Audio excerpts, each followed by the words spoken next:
WWF No Way Out in Your House took place on the 15th of February 1998 in Houston, Texas. Around 16,000 fans in the arena and an estimated 150,000 watching on pay-per-view. Originally named No Way Out of Texas, the show's headlined by an 8-man non-sanctioned tag team match. Steve Austin, Owen Hart, Cactus Jack and Chainsaw Charlie vs D-Generation X in the New Age Outlaws. Fans who expected to see Shawn Michaels at the show, however, may have been a bit disappointed. The WWF champion did not attend the event and therefore the heel team got a replacement. Imagine trying to replace Shawn Michaels. Now, to be fair, the WWF did state on Shotgun Saturday Night that Michaels may not be able to perform at the pay-per-view due to re-injuring his back while training, and on Superstars the morning of the pay-per-view it was confirmed that Shawn was out. In reality, Michaels knew his back was bad since Royal Rumble 1998, plus he was having other issues. He felt that skipping No Way Out in order to get to WrestleMania was the best course of action. On Superstars, it was also said that HBK could be ducking Steve Austin and whoever gets picked as the replacement will be controversial. It'll be someone handpicked by Michaels, apparently, and the only way to find out was to order the show on pay-per-view. Jim Ross and Jerry Lawler reiterated at the start of the show that there isn't a person in the locker room who can replace Shawn Michaels. DX need to find the best man they can, but there's no point in looking for another HBK because there isn't one. Our opening match is a tag team match, the first of 4 tag team matches at this event. The Headbangers versus Marc, Mero and Goldust. Mero's aligned himself with Goldust over the past few weeks while continuing to tear his own wife down at every given opportunity. He says here there's only room for one beautiful woman to stand at ringside tonight, so Sable gets sent to the back while Luna's allowed to stay. The crowd didn't like Mero's decision. Marvelous Marc starts it off by utilizing his boxing skills while Mosh utilizes a running ass attack. Goldust and Luna give Mero a cuddle after he gets sent over the top rope, and when the match resumes, he gets wiped out by a Thrasher clothesline. In comes Goldust with a failed hip toss attempt, leading to a face stomp and another clothesline from the Headbanger. Thrasher then performs a front suplex on Mosh and Mosh lands on Goldust, but this doesn't end the match. Mero then has a little whoopsie when he blind tags Thrasher from the apron, though he quickly tags Goldust afterwards. The crowd chants Sable's name as Mero drops an elbow on Thrasher. Thrasher replies with a few shoulder blocks, but Goldust then holds the ropes down and Thrasher falls out of the ring, allowing both Luna and Goldust to do a little damage behind the referee's back.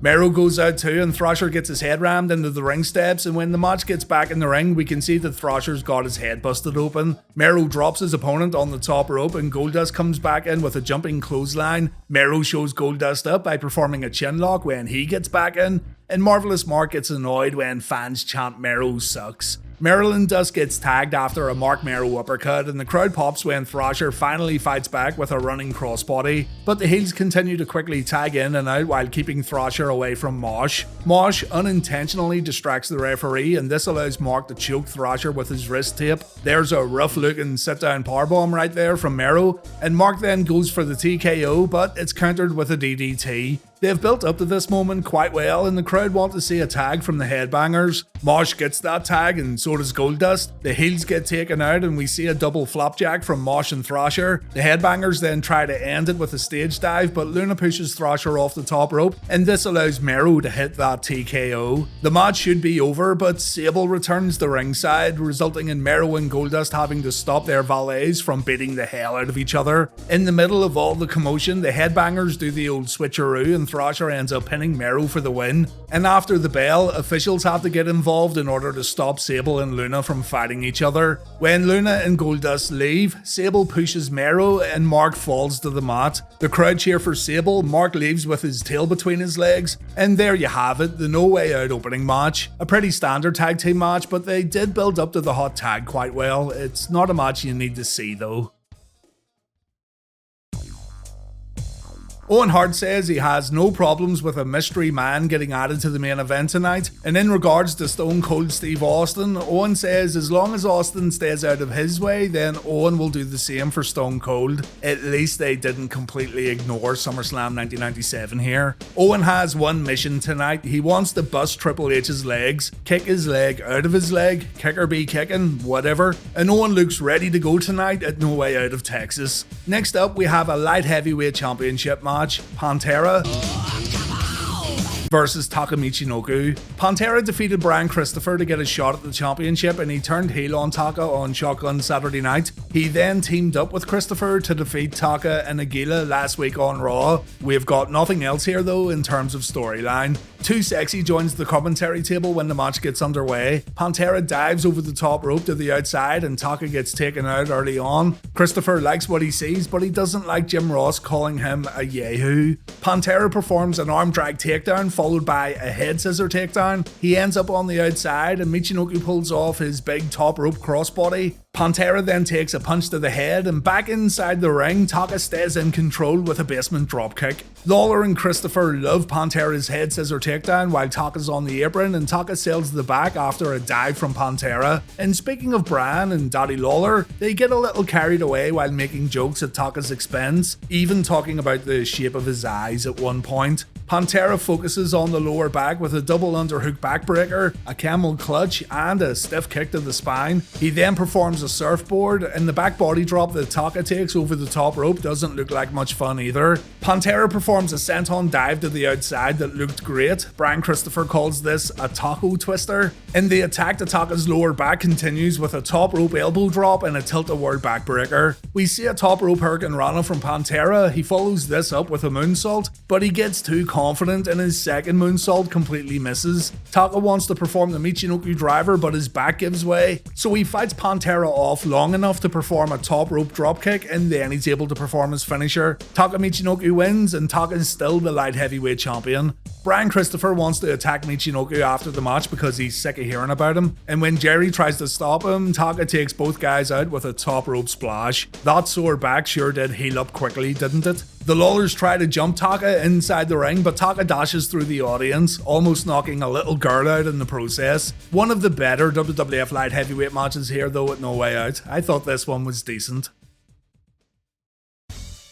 Terry Funk and Cactus Jack take a break from playing CSGO to talk about the mystery man in tonight's main event. Cactus doesn't care who it is, all he and Chainsaw care about is getting their hands on Road Dogg and Billy Gunn. The name of the game tonight is Revenge. Revenge on N64. Terry says what the Outlaws did wasn't funny and the Outlaws won't be laughing tonight. We have our next tag team match back in the arena. The Quebecers, no, not the amazing French Canadians, the Quebecers versus the Godwinns. Jacques and Pierre's 1998 run so far in the WWF has been extremely underwhelming. They've went straight into a standard feud with the Godwinns, and it's not like fans were going crazy for either tag team here. So I'd say many use this match for a toilet break or to grab something to eat, maybe both. Jacques Rougeau and PCO are two great performers, but the booking sheets weren't too kind to this tag team in 1998, unfortunately. What's weird about this match is that the hard camera isn't used at all until the final moments of the match. Instead, it's all captured with cameras at ringside. Not sure if this was an experiment or if they were having technical issues, but I thought it was worth noting. The hard camera does come back for the next matchup though. It ends with Pierre and Jacques performing the Quebec Crash, and Henry breaks up the cover. So Jacques throws Henry out of the ring and he tries to take him out with a top rope splash. Back in the ring, Pierre tries to roll up Phineas, but Henry wakes up and Pierre gets clotheslined by the illegal man. Phineas covers Pierre and Phineas wins the match. After the bell, the Godwinns add insult to injury by knocking the Quebecers out with their slop buckets. Nothing to see here, guys. In a way, the WWF focusing on factions and gangs over the past lot of months kinda hurt the regular tag teams. Even the Legion of Doom weren't safe from this change in direction, and while tag team wrestling was still prevalent on WWF television, the matches definitely feel more like filler in comparison to WCW's tag team wrestling. There were exceptions to the rule though, and one of those exceptions get interviewed next. The tag team champions Badass Billy Gunn and Road Dogg Jesse James. Doc Hendricks wants to know who the mystery tag partner is, and Road Dogg says he doesn't know, neither does Billy Gunn. James is a little upset that the Outlaws weren't involved in the decision making process, and Billy Gunn wants to find out who's going to team up with him later on tonight, so the interview gets cut off early. If you don't know who the mystery man is, by the way, and this is the first time you're learning about this pay-per-view, well, just keep in mind all of this build-up that surrounded the mystery man. Remember, Kevin Kelly said on Superstars that it's sure to be controversial, someone who HBK would choose himself, and fans were urged to buy the pay-per-view to see who would fill in for the Heartbreak Kid. An NWA title gets defended on a WWF pay-per-view for the very first time. Jeff Jarrett, the NWA North American Champion, defends against Bradshaw. This one started when Barry Windham turned his back on Bradshaw to join Jim Cornette's NWA faction, but it looks like Windham won't be able to interfere in this matchup. He and the Rock and Roll Express are sent to the back while Jim Cornette's allowed to stay because he has a valid manager's license. Bradshaw stops a sneak attack on the entranceway and he lays in a few stiff shots to Double J. Inside the ring, the champ gets whipped with Bradshaw's chops and Jarrett takes a few hard kicks in the corner, and Bradshaw then throws Jarrett to the other side of the ring. It's all strikes and chops here, and it's all Bradshaw. He no-sells a kick from Double J before almost taking his head off with a big boot. A clothesline then sends Jarrett out of the ring, and the champion's looking pretty useless right about now. Jarrett and Cornette's heads get smashed together on the outside, but Double J's able to take control when Bradshaw goes after GMZ. Back inside the ring, Jeff floors Bradshaw with a jumping clothesline, and he follows this up with a second rope dropkick, and there's no heat at all here. Seeing Bradshaw throw swift and hard shots is pretty fun, but apart from that, it feels like another match that nobody in the arena really cares about. Cornette chokes Bradshaw on the ropes with the aid of his tennis racket. He does it again while Double J struts, and Bradshaw decides, fuck it, I'm gonna kill this little shit. So he chases Cornette into the ring, but he's met with a clothesline from Jeff Jarrett. The crowd's now chanting Jarrett sucks as Bradshaw pulls off a pretty aggressive inside cradle. Double J's sunset flip completely fails, as does his leapfrog guillotine, but Jim Cornette manages to hit Bradshaw on the knee with his racket. You think Jeff's targeted attack on Bradshaw's knee is gonna lead to the figure 4, but it stops abruptly when he hits a DDT instead. He then gets his little slapnut smashed on the top rope and his crossbody gets caught out, leading to a Bradshaw fallaway slam. Bradshaw performs a powerbomb, Cornette gets on the apron, so Bradshaw forces Jamesy in and he gets whipped into Double J in the middle of the ring. Jarrett then hits Bradshaw with Cornette's racket and the referee saw it, so the match ends in disqualification. Bradshaw gets a little payback afterwards. He takes out the Rock and Roll Express, he refocuses on Jim Cornette, and Cornette gets body slammed. Barry Windham traps Bradshaw and the NWA launch a group attack. Windham floors Bradshaw with a big old clothesline, and here comes professional lifesavers Hawk and Animal to save the day. The Houston audience absolutely loved the Legion of Doom. The NWA group bail and Bradshaw celebrates in the ring. It's not quite the breakout performance for Bradshaw as a singles competitor, but it was a very small step in the right direction. We then go backstage, and for the first time ever, Triple H looks tired. Seriously, I haven't seen him look like this during the entire Reliving the War series so far, and that's because Hunter was babysitting HBK during Shawn's downward spiral. He says here that no one replaces the showstopper, so tonight's main event will be a handicap match, 3-on-4. Hunter doesn't want a Shawn Michaels replacement. Michael Cole says that WWF officials are likely to appoint someone if someone hasn't been selected, and Hunter says the fourth man can stand in the corner, stand in the apron, hold up the turnbuckles, he can do whatever he wants, and it isn't gonna matter because the result's gonna be the same. So this confirms that neither HBK nor Triple H selected the mystery partner. The Outlaws also have no idea who it is, so the fourth man has been selected by the World Wrestling Federation. The War of Attrition's up next. The Nation of Domination versus the Dirty Old Assholes, Ahmed Johnson and Ken Shamrock. At the forefront of this match is The Rock's feud with Kenny Boy and the rising tensions within the nation between Rocky and nation leader Farouk. I'm sure a lot of folks completely forget what happens in the match, but they remember Rocky during the nation's pre-match interview, and that's because he's fucking hilarious here. Rock tries to speak before Farouk and the nation's leader takes the mic away and he tells Rock he's going the right way for an ass whooping. Farouk then gives a standard promo about the nation beating their opponents tonight and all that stuff, but Rock plays up to the cameras by saying he's the champ. He makes fun of smacking Shamrock on Raw, and he also rolls his eyes at Farouk while looking at the nation's leader up and down as if to say, get a load of this guy right here. The Rock rolling his eyes has become legendary, but his other mannerisms are brilliant too, as he trolls his leader while putting himself over. Check it out when you get a chance, but I'm sure you've seen this before. So, forget the tagline, this is a standard 10-man tag. First fall to a finish. As the match gets underway, Jerry Lawler asks Jim Ross, what does attrition actually mean? And after delaying for a bit and thinking about it, Ross says it means to be eliminated and to be destroyed. The King's like, alright. D.O.A and Skull start things off, and Skull gets the best of D.O.A with a swinging neckbreaker and a big boot. Kenny Boy Shamrock comes in, and D.O.A takes further punishment with a jumping back elbow, a punch to the mouth, and a Japanese arm drag. Chains gets the better of Kama after a big boot, a body slam, and an elbow drop, but a rake to the eyes allows Kama to tag in Big Mark Henry. The world's strongest man wants Ahmed Johnson, and Ahmed's more than happy to tag in and get up in Henry's face. There's a loud cheer when Henry and Ahmed throw punches at each other, and Mark gets the better of Ahmed early on, but Ahmed gets all the fan support when he performs a body slam on the world's strongest man. D.O.A comes in, and although he takes a front sit-down suplex, he still manages to climb to the top rope and perform a frog splash. It looked like Ahmed was rolling away from D.O.A here instead of maybe helping him out a little by getting in a better position. And then an old rivalry gets reignited when Farouk gets in the ring.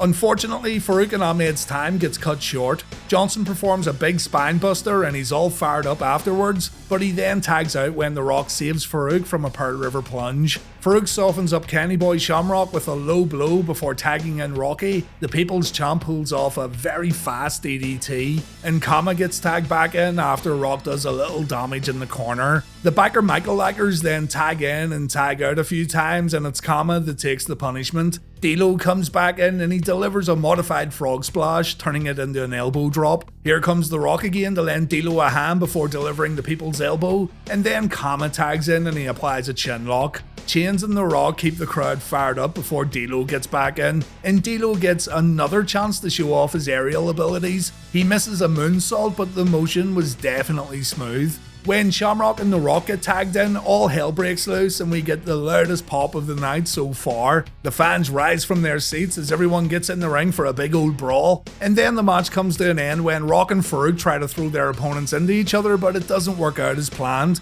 Rock takes a belly to belly from Shamrock while Chains takes care of Farouk. Shamrock applies the ankle lock and The Rock tops out. I know it's not strictly a gang war match because of Shamrock and Ahmed's inclusion, but if you want to consider it so, I'd say this is the best gang war match of the whole run. It's also Ahmed Johnson's final WWF match. The Rock gets up in Farouk's face. You can see The Rock saying, "I'm the fucking champ," as he shows his displeasure on how the match ended. He shoves Farouk. Farouk punches D.O.A. Rock leaves the ring, but Farouk orders Rocky to come back. Things get tense again as Farouk tells Rock to fall in line and stand with his Nation teammates for a show of unity. The Rock agrees to do it, but you can tell he's not happy with how this all played out. Steve Austin, like everyone else in the main event, doesn't care who the mystery man is on the heel team tonight. He says it's fun to beat people up anywhere in the world, but when you beat someone's ass in Texas, then you've really done something. Austin then tells Cole to beat it. The interview's over. So far, only 2 people have been able to do any significant damage to Kane: Mick Foley and, more recently, Vader. Foley put up a valiant effort against Kane at Survivor Series 1997, but he was ultimately defeated. And Vader was able to hit Kane with a piledriver, but Kane delivered one right back. Vader was also able to chase Kane away from the ring by using a fire extinguisher, so Vader's got a match against Kane at No Way Out, and you guessed it, he didn't bring a fire extinguisher. Vader shows no fear at the beginning of the match, and he tries some of those big forearm shots, but Kane performs a short arm clothesline and Vader goes to the outside. He tries the forearm shots again, but the Devil's Favourite Demon seems invincible and they have no effect. Kane drapes Vader over the apron for a few shots and a fist drop. Vader gets his head slammed into the ring steps, and back inside the ring, Vader gets the better of Kane with a standing switch followed by a bunch of shots to the back of the head. Vader dumps his opponent out of the ring and Kane gets introduced to the ring post. The Big Red Machine isn't going down, but he's definitely stunned, for a moment anyway.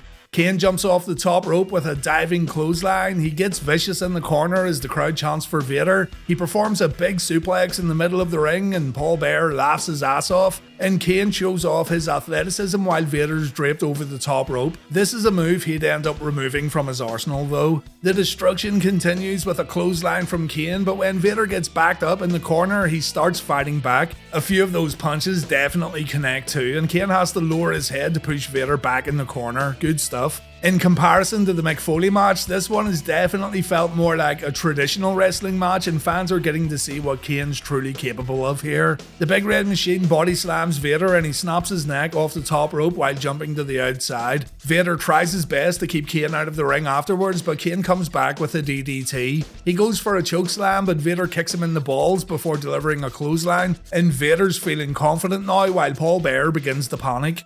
Vader performs a splash, he then goes up for the moonsault and he lands it. Jim Ross says that's it over, but Kane sits up and yeah, it's over alright, it's over for Vader. He takes it to the outside once again, but he gets thrown into the guardrails and oh yeah, the fire extinguisher comes into play. I knew he'd remember it. Kane gets blinded temporarily and this gives Vader a chance to hit a powerbomb. Paul Bearer then gets on the apron, Vader gets distracted, we see a chokeslam and there's the tombstone pile driver. Kane wins the match. I'm not so sure they should have went with Paul getting on the apron. Kane should need no help whatsoever on his path of destruction, and that's really the only complaint I have about this match. It was good seeing Kane do a lot more, and after all this time, we got the first glimpse of Kane's expanded moveset. So it wasn't a bad match at all, predictable but not bad. Before leaving, Kane decides to hit Vader with a wrench just to prove a point, and officials and doctors have to rush down to attend to Vader. The big man ends up getting stretchered out of the arena. It's time for the main event, a non-sanctioned 8-man tag. Triple H has problems with Owen Hart stemming from the old Hart Foundation versus DX days. Cactus Jack and Chainsaw Charlie want revenge for what the Outlaws did to them on Raw with the dumpster fall. And Stone Cold Steve Austin wanted to get his hands on Shawn Michaels tonight before WrestleMania, but HBK isn't in Houston, Texas. Howard Finkel reminds fans that anything goes in this main event before the Outlaws make their entrance. Road Dogg introduces Triple H, and remember too, this is Triple H's return match. He's been on the shelf since late December, though he did have house show matches on the Friday and Saturday before No Way Out. Howard Finkel then announces Shawn Michaels' replacement.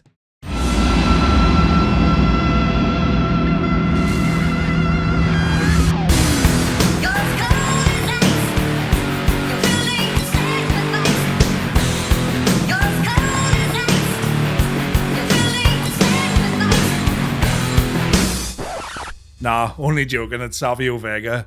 Now, I don't need to tell you guys who watch Reliving the War that Savio was a good performer. He most definitely was. And JR, King and Triple H were right when they said there was no replacing Shawn Michaels. But Savio wouldn't have been my first choice here at all, and you can hear groans in the arena as Vega makes his way down to the ring. Quite simply, Vega wasn't seen as a main eventer. He did tie in with D-Generation X a little, seeing as DX paid the Boricuas twice to do some dirty work, but still, it's not great, is it? You know who I would have put in here? I would have put The Rock in. He was the last person to feud with Austin before Royal Rumble, and it also feeds into The Rock's issues with the Nation of Domination, you know, wanting to be on another team for the night. You could have had Farouk coming out too and trying to stop Rocky, but fuck it, I'm just thinking out loud again. So yeah, Shawn's out, Savio's in, and it wasn't a popular decision. Owen Hart gets a great reaction, Cactus and Chainsaw get a great reaction, but the roof comes off the arena when Stone Cold Steve Austin makes his way down to the ring. It's now time for the No Way Out of Texas main event.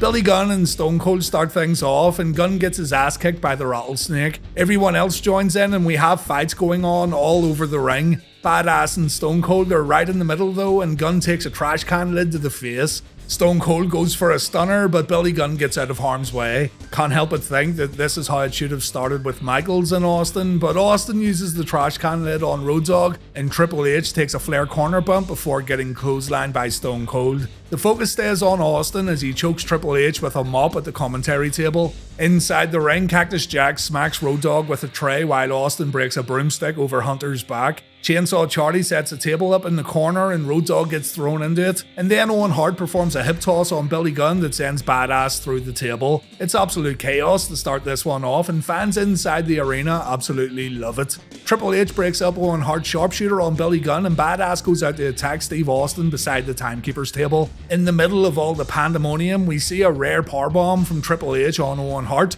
Hunter then wrecks Chainsaw Charlie with a trash can, and when Funk asks for more, the King of the Ring plants taunts him with a DDT. Owen applies a sharpshooter on Triple H and Road Dogg breaks it up. It looks like the guys want to try and gain a bit of order, and everyone goes to their corner after Road Dogg powerbombs Terry Funk through 2 chairs set up in the ring. Billy Gunn comes in and he hits Charlie with a pile driver, and then Triple H tags in to do some damage to Chainsaw, followed by Savio Vega and the Road Dogg. Everyone's taking turns at beating up poor Terry Funk. You want to see the moment of the match? It's Austin launching a trash can at Billy Gunn from the apron. It's so good. The replay looks good too. It's definitely worth watching twice. There's a front face lock from Savio Vega. Funk manages to tag in Owen, but the referee doesn't see it. So the heel battle plan's easy to work out here. Single out one guy and focus all your efforts on that one guy. Hunter hits Chainsaw with a chair and Chainsaw falls out of the ring, landing right on his head. Back inside the ring, Terry creates an opportunity to tag out when he delivers a shoulder block, and here comes Cactus Jack, taking out everything that moves before placing a wooden panel on top of Road Dogg and throwing Billy Gunn into the corner where Road Dogg was seated. Billy Gunn takes a double arm DDT, Road Dogg and Billy Gunn take the mandible claw, but Mick has to release both Outlaws when Hunter hits him with a low blow. Cactus and Road Dogg go to the outside and Cactus gets met with a DDT from badass Billy Gunn. He then gets his head caved in by the ring steps, and Triple H then tags in and he delivers a suplex to Cactus Jack. After this, all the heels get in the ring to do some damage to Cactus, and Savio Vega decides to wrap barbed wire all over Mick Foley. He even wraps it around Foley's mouth, and the crowd are surprised when they realize what's going on. The heels then use a steel chair and they take turns hitting Foley, and Owen tries to save his teammate, but his efforts are all for nothing. I'm not sure why Hebner's not enforcing the rules when there's a man wrapped in fucking barbed wire right there, but we see more chair shots with Savio Vega's being a lot harder than everyone else's. That's what she said. We can hear Billy Gunn call Cactus a motherfucker before he swings the chair, but he accidentally smacks Road Dogg. Cactus then desperately reaches out for a tag, and Stone Cold Steve Austin gets back in the match and he takes everyone out. Every member of the heel team feels the wrath of Stone Cold, and the crowd lose their shit. The match then ends with Road Dogg Jesse James taking a Stone Cold Stunner, and what can you say really? Chaotic? Yes. Unstructured? Yes. Fun to watch?